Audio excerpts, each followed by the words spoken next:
over the period of the 40-45 minutes of the lunchtime, he had close to 4 drinks. And I flagged one of the flight attendants and I said that, listen, I think he had quite a few, and just keep an eye. My complaint was how the thing was handled. I had written a 2-page complaint which went nowhere.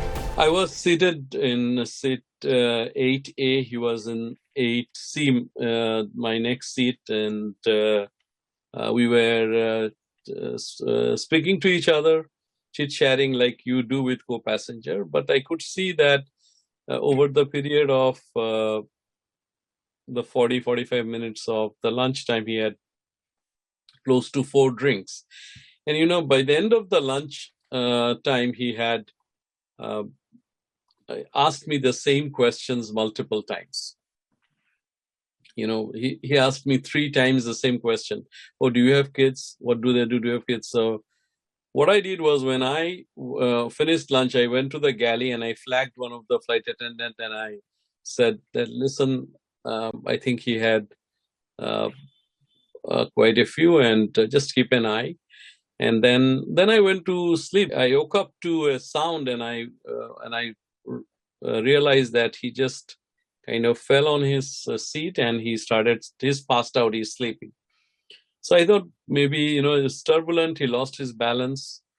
So I went to use the restroom, and when I went to, after I finished using the restroom in the galley, is when I met the lady, and I first thought that, because it was a pretty turbulent flight, and I first thought that, something must have spilled on her. And then she's a very quiet and very, very decent lady, and that is part of the reason why a lot of people around didn't understand what happened. And she was very quiet, but when she said, no, this happened, and we were all shocked.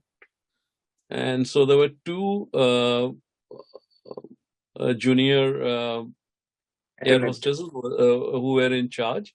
They wore gloves, they cleaned her up, they cleaned her bag, which had her passport, and then, see, the problem is, I asked, I was there for a long time because I wanted them to give her a proper seat.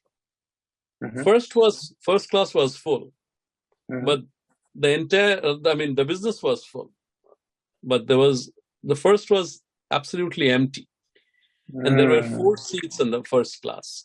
And so I went to one of the senior stewardess, and I said, just let her go and have a seat at the first. She said, sir, I can't do that.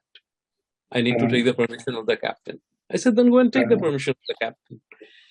So the thing is, the PIC, the pilot in command, he must have done his number of hours and he was resting. And she said, the PIC is resting. Only after PIC is available, I can ask her to move. So, see what happened, and what happened with Mishra and the lady is wrong. But my complaint was how the thing was handled. I had written a 2-page complaint which went nowhere, and only when things came out and an FIR was filed, people reached out to me. But the 2 pages written complaint that I gave went nowhere. A crime has happened. Your job is to report it to the appropriate authorities. So when I saw that they were trying to mediate the incidents, they took both of them, made them speak to each other, and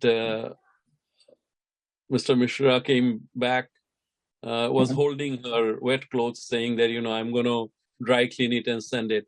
I understood that they are going to mediate, and they didn't want to file an official complaint. But I felt morally that I should write a complaint. So I asked for the JLB, or the General Ledger book. They said they don't have it. They gave me 2 pieces of paper. I wrote a 2-page complaint. I gave it to them. Fortunately, I had taken photograph of what I had written it. Mm-hmm. And then, and I heard nothing, and I just thought the whole thing vanished. I will continue to fly Air India. I still feel I still feel very proud to be an Indian and to fly Air India. And I have nothing against Air India, because one isolated incident like this does not define what Air India do or have done. I am myself from the northeast of India. Growing up, they have been our go-to airline.